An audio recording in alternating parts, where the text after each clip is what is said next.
Ir vārds dots deputātam Jānam Astarim, lūdzu. Jā, paldies.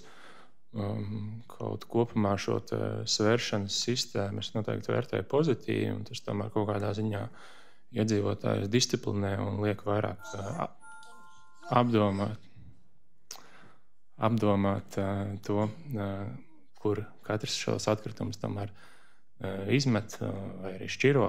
Bet tomēr, jā, es saskatu šeit vairākas tādas punktus. Viens, ko es minēju, jā, ka mēs salīdzinām šo ja mēs varam salīdzināt ar pārējām pašvaldībām, šis tarifs mums tagad pēc kubitūras sanāk augstāks. Tāpat arī, ja mēs skatāmies šiem pašām sadzīves atkritumu apglabāšanas izmaksām, kas iepriekšējā periodā, ja nemaldos, sastādīja gandrīz pusi no šī tarifa, tad, ja mēs salīdzinām šo pie-jūru, kur tiek apglabāti mūsu atkritumi, tad redzam, ka šī poligona, šīs apglabāšanas izmaksas ir otras zemākās Latvijā aiz Ventspils, kas ir pie-jūrē. Šis ir 89,28 eiro tonnā, kā pieņemsim Rīgā, ko mēs varbūt saucam par piemēru tur, lai apglabātu atkritumus Getliņos, tās izmaksas ir 146,39 eiro tonnā, kas ir gandrīz pusi vairāk.